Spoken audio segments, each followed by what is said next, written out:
3:4 வாசிங்க. இந்த தேசத்திலே வாசம் பண்ணு, நான் உன்னோடே கூட இருந்து உன்னை ஆசீர்வதிப்பேன். நான் உனக்கும் உன் சந்ததிக்கும் இந்த தேசங்கள் யாவையும் தந்து உன் தகப்பனாகிய ஆபிரகாமுக்கு நான் இட்ட ஆணையை நிறைவேற்றுவேன். ஆபிரகாம் என் சொல்லுக்கு கீழ்ப்படிந்து என் விதிகளையும் என் கற்பனைகளையும் என் நியமங்களையும் என் பிரமாணங்களையும் கைக்கொண்டபடியினால். போதும். இது அப்படியே இந்த பிளஸ்ஸிங் உங்க சந்ததிகளுக்கும் போகணும்னு வச்சுக்கோங்களேன். இப்போ நீங்க இவ்வளவு கஷ்டப்பட்டு இவ்வளவு ஆசீர்வாதத்தை என்ன செஞ்சிருக்கிறீங்க, வாங்கி இருக்கிறீங்க. ஆனா இந்த ஆசீர்வாதம் இப்ப ஆபிரகாமுக்கு வந்தது அப்படியே யாருக்கு வருது, ஈசாக்குக்கு. ஆனா எது வந்தது, துறவு வந்துச்சா ஆசீர்வாதம் வந்துச்சா? இப்ப ஆசீர்வாதம் துறவா? துறவு என்பது ஆசீர்வாதமா? அது உலக பிரகாரமான ஒரு காரியம். ஆனா கர்த்தர் சொல்றாரு, ஆபிரகாமுக்கு நான் சொன்னதை உனக்கு நிறைவேற்றுவேன். அப்ப ஆபிரகாம் கொடுத்ததெல்லாம் இருக்கணுமே, ஆபிரகாம் கொடுத்ததெல்லாம் என்ன செய்யணும், இருக்கணுமே. ஆனா ஆபிரகாமுக்கு கொடுத்ததெல்லாம் அவங்க என்ன பண்ணிட்டாங்க? அப்புறம் என்ன ஆபிரகாமுக்கு கொடுத்தது எனக்கு வரும் அப்படின்னு கேட்டீங்கன்னா, கர்த்தர் உங்களுக்கு கொடுத்த ஆவிக்குரிய ஆசீர்வாதம் உங்கள் பிள்ளையின் மேல் தங்கி இருக்கும். நீங்க கொடுக்கிற வீடு இருக்கோ இல்லையோ, நீங்க கொடுக்கிற கார் இருக்கோ இல்லையோ, நீங்கள் வச்சிட்டு போற நகை இருக்கோ இல்லையோ, நீங்கள் வச்சிருக்கிற பேங்க் பேலன்ஸ் உங்க பிள்ளைக்கு போதோ இல்லையோ, இதெல்லாம் நீங்கள் ஆசீர்வாதம் நினைச்சு வச்சுட்டு போறீங்க. ஆனா கர்த்தர் சொல்ற ஆசீர்வாதம் இது இல்ல. துறவு போயிடும், அவங்க எடுத்துப்பாங்க, தூர்த்து போட்டுருவாங்க. இந்த வேர்ல்ட்லி பிளெஸிங் கடந்து வருமானது கிடையாது. அது போனாலும் போகட்டும், அதை கர்த்தர் திருப்பி உங்க பிள்ளைகளுக்கு சந்ததிக்கு ஆசீர்வதிக்க வல்லமையுள்ளவராக இருக்கிறார். ஆனா உனக்கு ஸ்பிரிச்சுவலி நான் ஒரு வாக்குத்தத்தம் பண்ணேன் பாரு, பரலோகத்திலிருந்து உனக்கு ஒன்று சொன்னல, அது உனக்கு மட்டுமல்ல உன் சந்ததிக்கும் வரும். இன்னைக்கு நம்ம பல நேரத்தில் நம்முடைய சந்ததிகளுக்கு போகணும்னு எதை விரும்புகிறோம்? கர்த்தர் என்ன ஆசீர்வதிச்சாரு, அது என் பிள்ளைக்கும் போகணும். என்னது? நான் வச்சிருக்கிற வீடு, ஊரில் வாங்கி போட்டிருக்கிற லேண்டு, ரப்பர் தோட்டம், அதில் கட்டின ஒரு சின்ன வீடு, வச்சிருக்கிற கொஞ்சம் பேங்க் பேலன்ஸு, இதெல்லாம் அப்படியே என் பிள்ளைகளுக்கும். ஆனால் இங்கே பார்த்தீங்கன்னா ஆபிரகாமுடைய துறவு யாருக்கு வரல, ஈசாக்குக்கு வரல, அதை தூர்த்து போட்டாங்க. இதெல்லாம் டெம்பரவரி. இதை ஈசாக்காலையும் சம்பாதிக்க முடியும். இந்த துறவை யாராலையும் முடியும்? ஈசாக்காலையும் முடியும். உங்களால சம்பாதிக்க முடியும்னா உங்க பையனாலையும் சம்பாதிக்க முடியும். உங்களால சம்பாதிக்க முடியும்னா உங்க பேரப்பிள்ளையாலையும் சம்பாதிக்க முடியும். கர்த்தர் இதை உங்களுக்கு கொடுத்தது உங்களுக்கு தான், நீங்க இருக்கிற வரைக்கும் சந்தோஷமா இருக்கிறதுக்கு. ஆனா கர்த்தர் உங்களுக்கு கொடுத்த வேறொரு ஆசீர்வாதம் இருக்கு. அதுதான் உங்களிலிருந்து உங்க பிள்ளைகளுக்கு போகும், உங்களிலிருந்து உங்க பேரப்பிள்ளைகளுக்கு போகும். இப்ப நம்ம எதுங்கிறது தான் மாத்திட்டோம். இப்ப நம்ம கர்த்தர் என்ன ஆசீர்வதிச்சிருக்கிறாரு, அதனால என்னுடைய எல்லா உடைமைகளும் என் சந்ததிகளுக்கும் சந்ததிகளுக்கும் போகும். வாசல்ல வேற நம்ம போட்டிருப்போம், நம்முடைய இல்லம்னு பேரை போட்டு கல்வெட்டு வெட்டி கருப்பு கலர்ல கல் வச்சிருப்போம். ஏன்னா எனக்கு அப்புறமும் என் பிள்ளைகளுக்கு பேரப்பிள்ளைகள் வரும்போதெல்லாம் அந்த பேரை பார்க்கணும் அப்படின்னு. எவனாவது ஏமாத்தி எடுத்துட்டு போயிடுவான். யாருக்கிட்ட? ஈசாக்கு கிட்ட இருந்து நம்ம பையன்கிட்ட ஏமாத்தி எடுத்துட்டு போயிடுவான். அப்ப நம்ம என்ன நினைக்கிறோம், இன்னும் இப்படி ஏமாத்தி எடுத்துட்டாங்களே, கர்த்தர் இருக்கிறாரா இல்லையா? கர்த்தர் இதை பத்தியே பேசலையா? இது கொடுத்தாலும் சரி, கொடுக்கா விட்டாலும் சரி. இல்லை நான் கஷ்டப்பட்டு சம்பாதிச்சேன். இங்க எல்லாருமே சும்மாவா சம்பாதிக்கிறோம்? கஷ்டப்பட்டு தான் சம்பாதிக்கிறோம். இதுக்குரிய பலனை கர்த்தர் கொடுத்துருவாரு. ஆனா கர்த்தர் சொல்ற ஆசீர்வாதம் என்ன தெரியுமா? உன்மேல் தங்கி இருக்கிற ஆவிக்குரிய ஆசீர்வாதம். வசனம் சொல்லுது, என் கற்பனைகளையும் என் நியமங்களையும் என் கட்டளைகளையும் அவன் கை கொண்டபடியினாலே நான் உன் சந்ததியை வானத்தின் நட்சத்திரத்தை போல பெருக பண்ணி. Heavenly blessings. வானத்துக்கு இன்னொரு பேர் ஹெவன் இருக்கு, ஹெவன்லி பிளெஸிங்ஸ். அதைத்தான் ஆண்டவர் பேசுறாரு. இப்போ உங்க பிள்ளைக்கு எந்த ஆசீர்வாதம் உங்ககிட்ட இருந்து நீங்க போகணும்னு விரும்புறீங்க? உலகத்தான் எதை ஆசீர்வாதமா விரும்புறானோ அதைத்தான் நம்மளும் சொல்லிட்டு இருக்கிறோம். உலகத்தான் எதை தன்னுடைய பிளெஸிங்னு சொல்றானோ அதைத்தான் நம்மளும் சொல்லிட்டு இருக்கிறோம். அவன் எது தன் பிள்ளைகளுக்கு வச்சுட்டு போறானோ நாமளும் எதை தான் வச்சுட்டு போறோம், அதே தான் வச்சுட்டு போறோம்னு நினைக்கிறோம். நான் சொல்றேன், நீங்கள் உங்கள் பிள்ளைகளுக்கு எதை வச்சுட்டு போறீங்களோ இல்லையோ, அது நிரந்தரமா இருக்குமோ இல்லையோ நமக்கு தெரியாது. நம்ம அப்பா அம்மா வச்சுட்டு போன எதுவுமே நமக்கு பாதி வரல, நிறைய பேருக்கு முழுசாவே வரல. நிறைய அப்பா அம்மா வச்சுட்டே போல. நான் ஃப்ரெண்டை கேட்டேன், உங்க அப்பா என்னடா வச்சுட்டு போனாருன்னு கேட்டேன். கடன் வச்சுட்டு போனாருன்னு சொன்னான். அவங்க அப்பா கடன் தான் வச்சுட்டு போனார், அதை அவன் தான் அடைச்சான். எதுக்கு சொல்றேன், அங்கிருந்து இங்க என்ன வரும் நமக்கு தெரியுமோ தெரியாது. ஆனா ஒன்று வரும், என் தகப்பன் மேல ஒரு ஆசீர்வாதம் தங்கி இருந்தது, ஒரு வாக்கு தத்தம் இருந்தது, பரலோகம் என்னை பாதுகாத்துக் கொள்ளும்ங்கிற ஒரு நம்பிக்கை இருந்தது. அது என் பிள்ளையின் மேலும் இருக்கும், அது என் மேலிருந்து என் பிள்ளையின் பிள்ளைகளின் மேலே போகும். இந்த உலகத்தில் இருக்கிற எது என்னை விட்டு அழிந்து போனாலும் இந்த பாதுகாப்பு ஆசீர்வாதம் என் மேல் இருக்கும். இது மற்ற எல்லாத்தையும் கொடுத்துரும். ஆபிரகாம் கொடுத்த துறவையும் திருப்பி கொடுத்துரும். ஆபிரகாமோடு உடன்படிக்கை பண்ண மாதிரி என்னுடைய உடன்படிக்கை பண்ண வச்சிரும். ஈசாக்கோடையும் அவன் மேல வந்த பயம் உங்க மேலேயும் வந்துடும். அதெல்லாம் திருப்பி தானா வந்துடும். போகும் வரும் போகும் வரும், அதெல்லாம் ஈஸி. இதெல்லாம் இந்த வேர்ல்ட்லி பிளெஸிங்லாம் இருக்கு பாருங்களேன், இதெல்லாம் போகும் வரும், ரொம்ப ஈஸி. நமக்கு தான் லைஃப் டைம் அச்சீவ்மெண்ட் ஒரு வீடு இல்லையா? நம்மளோட லைஃப் டைம் அச்சீவ்மெண்ட் என்ன? ஒரு வீடு. எப்படி ஆகிலும் ஒரு வீடு கட்டி விட்டால் போதும் அப்படின்னு இந்த பில்டர்லாம் இருக்காமல, அவனை போட்டு கேட்டு பாருங்க, உன் லைஃப் டைம் அச்சீவ்மெண்ட் ஒரு வீடா? நான் ஒரு 500 வீடு கட்டியிருக்கேன். அவனுக்கு வீடே இப்போ என்னவா இருக்கும்? போர் அடிக்கும். அவன் வீட்டை ஒன்று கட்டி விட்டு அம்மா அதை பற்றி கவலை மாட்டான். வீடு அல்ல லைஃப் டைம் அச்சீவ்மெண்ட். உலகத்தில் இருக்கிற பொருள் அல்ல, என் தேவனிடத்திலிருந்து நான் வாங்கின ஒரு ஆசீர்வாதம் இருக்கு, அதை என் சந்ததிக்கு நான் கொடுத்துட்டு போகணும். அதுதான் என்னுடைய லைஃப் டைம் அச்சீவ்மெண்ட். நான் அதை கொடுத்துட்டு போறேனா? என் ஆவிக்குரிய வாழ்க்கை அந்த மாதிரி இருக்குதா? என் தேவனுடைய கற்பனைகளையும் நியமங்களையும் கை கொண்டாதான் அது வரும். இன்னைக்கு நாம எதை பாதுகாத்துட்டு இருக்கிறோம்? கர்த்தர் எனக்கு ஒரு வீடு கொடுத்தார், பத்திரமா பார்த்துக்கணும். ஏன்? என் பையனுக்கு போகணும். கர்த்தர் எனக்கு ஒரு நகை கொடுத்தார், அதை ஒரு லாக்கர்ல வச்சு பத்திரமா வச்சு எப்படியாவது வர மருமகள்கிட்ட அப்படியே கொடுத்து, பாருமா நான் 100 ஆக்கிட்டேன், நீ 200 ஆக்கணும். அப்புறம் சொல்லி கொடுத்துட்டு போ, உன் பிள்ளைங்கள் வரும்போது 300 ஆக்கணும் வச்சுக்கோங்க. திடீரென்று ஒரு நாள் பூகம்பம் வரும், 300 உள்ளே போகும். குஜராத்தில் நடந்துச்சு, அதைத்தான் நான் சொன்னேன். நான் சொல்லலை. பெரிய வைர வியாபாரி 5 அடுக்கு மாடி 3 அடுக்குல என்னமோ நகையும் வைரம் இல்லை வியாபாரம் பண்ணிட்டு இருந்திருக்கிறாரு. ஒரே நாள் பூகம்பம் வந்துச்சு, மொத்தம் உள்ள போயிருச்சு. வெளியே வரும்போது 500 நோட்டோட வெளியே வந்துட்டார். கதை முடிஞ்சு. இது அல்ல நிரந்தரம். ஆனால் நீங்கள் கர்த்தரிடத்தில் ஒரு வாக்குத்தத்தத்தை வாங்கி உங்கள் பிள்ளைக்கு கொடுத்துட்டீங்கன்னா அது அவனை தலைமுறை தலைமுறையாய் காப்பாற்றிடும். நீங்க வச்சுட்டு போனதும் இருந்தாலும் இருக்கும், இல்லாட்டியும் இருக்கும். ஆனா இது நிரந்தரமா இருக்கும்.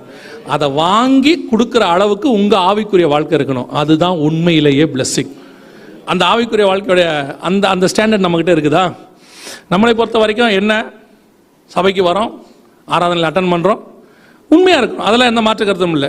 ஆராதனைக்கு உண்மையாக இருக்கிறோம், கரெக்ட் டயத்துக்கு வந்துடுறோம், போகும்போது கரெக்ட் டயத்துக்கு போயிடுறோம், அதில் எந்த மாற்று கருத்தும் இல்லை. ஆனால் ஆண்டவர்கிட்ட இருந்து வாங்கி உங்கள் சந்ததிக்கு கொடுத்துருக்குறோமா? அது இருக்கா அந்த வாக்கு தத்தம்?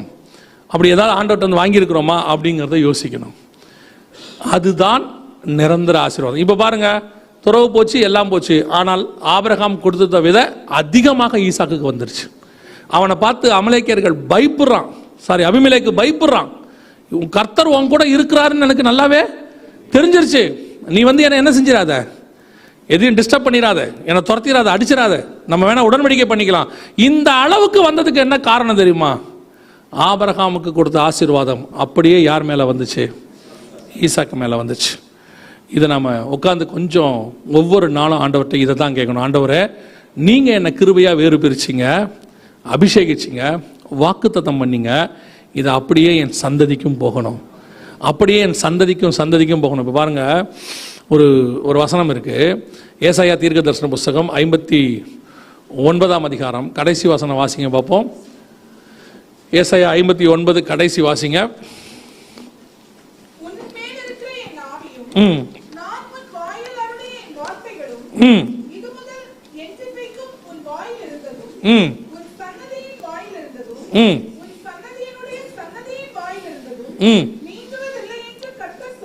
இதுதான் உண்மையிலேயே ஆசீர்வாதம்.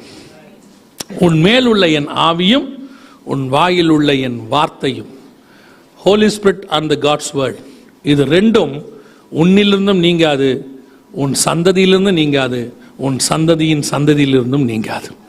இந்த பிளஸிங் கிடைச்சிருச்சுன்னு வச்சுங்களேன், ஹோலி ஸ்பிரிட்டும் காட்ஸ் வேர்டும் உன் பையன்கிட்ட இருந்துச்சுன்னா அது உலகத்தை ஜெயிக்கிற ஜெயம்.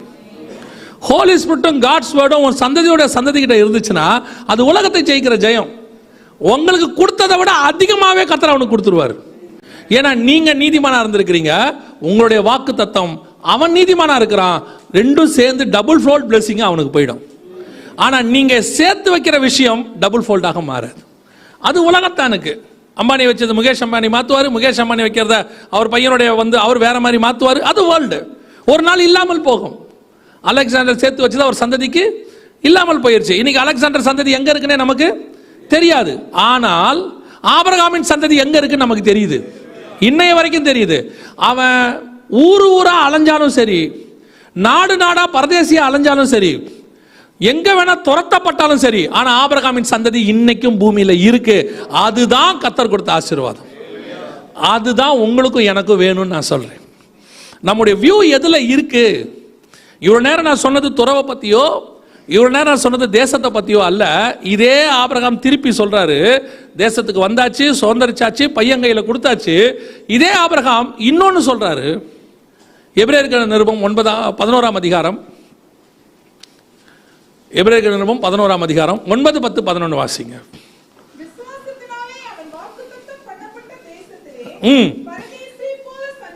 வாக்குத்தத்தம் பண்ணப்பட்ட தேசத்திலே பரதேசியை போல சஞ்சரித்து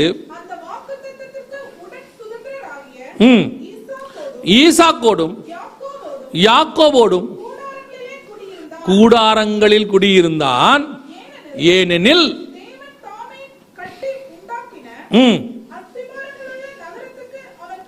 அவனுக்கு நல்ல தெளிவா தெரிஞ்சிருச்சு. பாருங்க, நான் வந்துட்டேன், தேசத்துக்கு வந்துட்டேன், இந்த தேசத்துக்கு வந்து கர்த்தர் என்னை ஆசீர்வதிக்கிறான்னு எனக்கு தெரிஞ்சிருச்சு.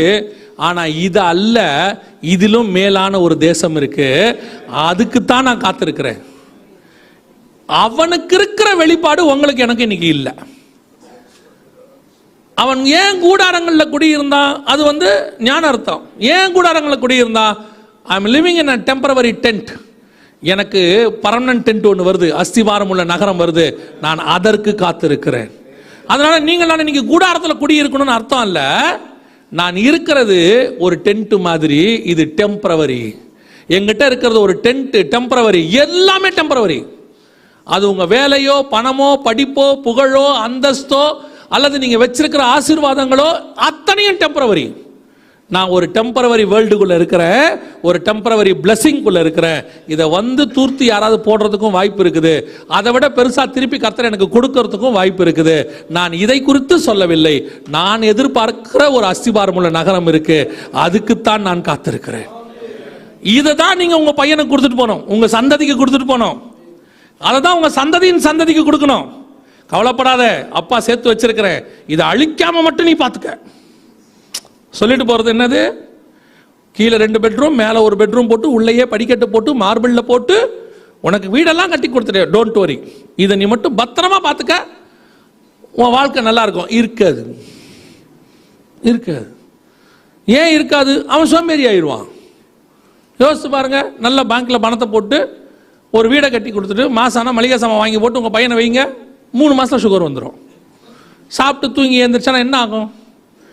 புரியுதா உங்களுக்கு? அது அல்ல ஆசீர்வாதம். எது ஆசீர்வாதம்? இந்த வீடு இருக்கோ இல்லையோப்பா, இந்த கார் இருக்கோ இல்லையோ, இந்த மேன்மைகள் இருக்கோ இல்லையோ, நான் ஒருத்தரை தெரிஞ்சுக்கிட்டேன், இன்னை வரைக்கும் அவர் தான் என்னை கொண்டு வந்து நடத்தினாரு. இதெல்லாம் உங்ககிட்ட நிரந்தரமாக இருக்குமோ தெரியாது, ஆனால் அவரை பிடிச்சிக்கோ, அவர் உன்னை நிரந்தரமாய் நடத்த வல்லமை உள்ளவராக இருக்கிறார். இந்த தாட் வரணும் நமக்கு. இதுதான் கர்த்தர் எதிர்பார்க்கிறாரு. இந்த தேசத்துல நீ ஏன் குடியிருக்கிற தெரியுமா? இந்த பூமியில, தேசம் என்பது பூமி, இந்த தேசத்தில் நீ குடியிரு. எதுக்கு குடியிருக்கிற? இந்த தேசத்துல பஞ்சம் இருக்கு, உபத்திரவம் இருக்கு, உலகத்துல உனக்கு வேதனை உண்டு. அதான் ஆண்டவர் சொல்றார், உலகத்தில் உங்களுக்கு உபத்திரவம் உண்டு, ஆனாலும் திடம் கொள்ளுங்கள். இந்த உலகத்துல உங்களுக்கு ஏமாத்துறவன் இருப்பான், உங்க சொத்துக்களை அபகரிக்கிறவன் இருப்பான், இதெல்லாம் டெம்பரவரி. வேணா இதே உலகத்துல திருப்பி நான் எல்லாத்தையும் உனக்கு கொடுக்கறதுக்கும் வல்லமை உள்ளவராக இருக்கிறேன், அதுவும் டெம்பரவரி. நீ வாக்குத்தத்தம் பண்ணப்பட்ட தேசத்துக்கு வந்துட்ட, உன்னுடைய ஆசீர்வாதம் பூமி தாங்கக்கூடாதா இருக்கு ஆபிரகாம், ஆனா டெம்பரவரி. நீயும் லோத்து ஒன்னா குடியிருக்கவே முடியாது, அவ்வளவு ஆசீர்வாதம், ஆனா டெம்பரவரி. போதும், இதுக்கு மேல வேணான்னு சொல்ற அளவுக்கு என்கிட்ட வந்துருச்சு, ஆனா டெம்பரவரி. ஏன்? இதை விட பர்மனண்டா எனக்கு ஒன்று வரப்போகுது. அந்த தாட்டு வந்தா மட்டும்தான் நீங்கள் தேவனை சந்திக்க ஆயத்தமா இருக்கிறீங்கன்னு அர்த்தம். இன்னைக்கு நிறைய பேருக்கு இன்னும் இல்லை. அதாவது அன்றாட வேலைகள் செய்யறது நான் தப்புன்னு சொல்லலை. எனக்கு கொடுக்கப்பட்ட வேலைக்கு, எனக்கு கொடுக்கப்பட்ட குடும்பத்திற்கு, எனக்கு கொடுக்கப்பட்ட நேரத்திற்கு நான் உண்மையா இருக்கணும், அதுல எந்த மாற்று கருத்தும் இல்லை. ஆனால் அதை விட மேலானது ஒன்று வரப்போகுதுங்கிற எண்ணம் மட்டும் என் மைண்ட்ல இருந்துகிட்டே இருக்கணும். ஆபிரகாம் கூடாரங்களில் குடியிருந்தாருன்னா அதனால ஈசாக்குக்கு அவர் கல்யாணம் பண்ணாம இல்லை, அதனால் இதெல்லாம் பராமரிக்காமல் இல்லை. ஒரு தமஸ்கு ஊரானாகிய எலியேசர்னு ஒருத்தனை வச்சு எல்லாத்தையும் விசாரிக்கிறதனை வச்சு எல்லாத்தையும் பத்திரமா பார்த்துக்க, எல்லாத்தையும் கணக்கு வழக்கெல்லாம் பார்த்துக்கிட்டு இருக்கிறாரு. அதனால் இதெல்லாம் விட்டுருங்க அப்படி சொல்லலை. அவர் என்ன சொல்கிறாரு, எல்லாம் இருக்கு, இது மேலே எது மேலேயும் எனக்கு என்ன இல்லை, ஒரு நாட்டம் இல்லை, இருந்தாலும் சோத்திரம், போனாலும் சோத்திரம், பத்திரமா நான் பார்த்துப்பேன். மீறி அபிமெலேக்கு வந்து எல்லாத்தையும் எடுத்துகிட்டு போகிறேன்னா போட்டோம், திருப்பி தரத்துக்கு ஆண்டவர் வல்லமையுள்ளவராக இருக்கிறார். தந்தாலும் சோத்திரம், தராவிட்டாலும். ஏங்க இப்படி இருக்கிறீங்க? என்னுடைய எண்ணம் எல்லாம் வேற ஒன்று மேலே இருக்குது. அது எப்போ வரும்னு நான் காத்திருக்கிறேன். அது வந்தால் நான் பாட்டு போய் நிம்மதியாக இலைய பாரிக்கிட்டு இருப்பேன். அதுதான் என்னுடைய ஆசீர்வாதம். இன்றைக்கி நாம் அதுக்கு ஆயத்தப்பட்டிருக்கிறோமா? ஏன்னா அந்த வெளிநாட்டுக்கு வரோன்னு சொன்ன உடனேயே நம்ம மைண்டில் ஏற்றி இருக்கிற விஷயமும் நம்ம மைண்டில் பதிஞ்சிருக்கிற மிக முக்கியமான விஷயமும் எப்படியாவது லைஃப்பில் செட்டில் ஆயிடணும். அதுக்கு தான் நீங்கள் வந்தோம், அப்படி தானே? ஆமாவா இல்லையா? அதுக்கு தானே வந்தோம். யோசேப்பு ஏன் எகிப்துக்கு போனார்? செட்டில் ஆகிறதுக்கா? செட்டில் ஆகிறவர் இருந்தால் அவர் ஒரு வார்த்தை சொல்ல மாட்டார், நீங்கள் எல்லாம் நிச்சயமாய் ஒரு நாள் திரும்பி போவீர்கள், போகும்போது என்ன செய்யுங்க, என் எலும்பு கூட எடுத்துகிட்டு போயிருங்க. அப்போ அவர் எகிப்தில் என்ன ஆக வரல, செட்டிலாக வரல. தானியேல் பாபிலோனுக்கு போயிட்டாரு, ராஜாவுக்கு நெக்ஸ்ட் ஸ்டேஜுக்கு வந்துட்டாரு. இன்னும் அவருக்கு அங்கே செட்டில் ஆகணுங்கிற எண்ணம் ஒன்று வரல. உட்காந்து கணக்கு பார்க்குறாரு, எப்போ திரும்பி போவோம். அரசாஷ்டா மன்னன்கிட்ட போயிட்டு நெகமியா வந்துட்டாரு, நல்ல போஸ்டிங், பானபாத்திரக்காரர், ராஜா பக்கத்தில் உட்காந்துட்டு திராட்சை ரசம் எடுத்து கொடுத்து ராஜாவுக்கு ரைட் ஹேண்டு மாதிரி. என்ன சொன்னாலும் ராஜாவுடைய உயிரை இவர் கையில் தான் இருக்குது. ஒரு டிராப்பு கலந்தாருன்னா ராஜா முடிஞ்சிச்சு. Very important posting. ஆனால் அவன் சொல்றான், எருசலேமத்தின் அலங்கம் இடிக்கப்பட்டிருக்கிறதை குறித்து நான் துக்கமாக இருந்தேன். என்னுடைய இருதயம் நான் இருக்கிற இடத்துல எவ்வளோ பெரிய இடத்துல இருந்தாலும் சரி, நான் வந்தது இந்த மேலான போஸ்டிங்கை அடைஞ்சு நான் இந்த இடத்துல வீடு கட்டி வாழ்றதுக்கு இல்லை, திரும்பி என்னுடைய தேசத்துக்கு நான் போவேன். அங்கே போய் நான் என்ன இருப்பேன்றதுலாம் வேற விஷயம், ஆனால் நான் அங்கே போகணும். இந்த எண்ணம் தான் ஸ்பிரிச்சுவலாக இருக்கணும். இந்த பூமியில் கர்த்தர் உங்களை எவ்வளோ பெரிய இடத்துக்கு கொண்டு வந்தாலும், எவ்வளோ பெரிய ஸ்தானத்தில் உட்கார வச்சாலும், இருதயத்தின் ஓரத்தில் ஒரு எண்ணம் மட்டும் இருக்கணும், இது டெம்பரவரி. என்ன ஆண்டவர் இந்த இடத்துல உயர்வில் உட்கார வச்சதுக்கு ஏதோ பூமியில் ஒரு காரணம் இருக்கும், ஆனால் என்னுடைய நோக்கம் எப்படியாவது நான் திரும்பி அங்கே போயிடணும். அந்த எண்ணம் ஆபிரகாமுக்கும் இருந்துச்சு, அந்த எண்ணம் ஈசாக்குக்கும் இருந்தது, தானியேலுக்கும் இருந்தது, அதே எண்ணம் நெகேமியாவுக்கும் இருந்தது, அதே எண்ணம் எஸ்ராவுக்கும் இருந்தது, அதே எண்ணம் மொர்தேக்காய்க்கும் இருந்துச்சு, அதே எண்ணம் நமக்கும் இருக்கணும். அல்லேலூயா. ஒவ்வொரு நாளும் தேவ சமூகத்தில் ஒப்பு கொடுங்க. ஆண்டவர்கிட்ட ஆண்டவர் கொடுத்துருக்க ஆசீர்வாதத்துக்கு சோத்திரம் பண்ணுங்க. இதெல்லாம் நம்ம வந்து அசட்டையாக நினைக்கிறதுக்காக இல்லை. ஆண்டவர் நம்ம கையில் கொடுத்துருக்காருன்னா அதுக்கு என்ன இருக்கும், ஒரு முகாந்தரம் இருக்கும். அது வேலையோ சம்பாத்தியமோ எல்லாத்துக்கும் ஒரு முகாந்தரம் இருக்குது. ஆனால் இது அல்ல, இதிலும் மேன்மையான பரமதேசத்தையே நாடினான். திருப்பியும் சொல்லிட்டு நான் முடிக்கிறேன். உங்களை ஆண்டவர் இந்த தேசத்துக்கு கொண்டு வந்ததுக்கு நோக்கம் நீங்கள் சம்பாதித்து கோடீஸ்வரனாகி ஊரில் செட்டில் ஆகிறதுக்கு இல்லை. உங்களை இங்கே கொண்டு வந்து ஆண்டவர் சில காரியங்களை சொல்லிக் கொடுக்க விரும்புகிறார். நான் பலர்கிட்ட சாட்சி கேட்டிருக்கிறேன். நான் அங்கே போய் தான் ரட்சிக்கப்பட்டேன், நான் பஹ்ரைன் வந்து தான் ரட்சிக்கப்பட்டேன், நான் சவுதி வந்து தான் ரட்சிக்கப்பட்டேன், அங்கே தான் கத்தர். நான் சொல்கிறேன், அதுக்கு தான் கத்தர் கொண்டு வந்தார். கத்தர் கொண்டு வந்ததுக்கான முகாந்திரம் அதுதான். இல்லைன்னா இங்கே ஆசீர்வதிக்கிற ஆண்டவர் அங்கேயே வச்சு ஆசீர்வதிக்க வல்லமையுள்ளவராக இருக்கிறார்.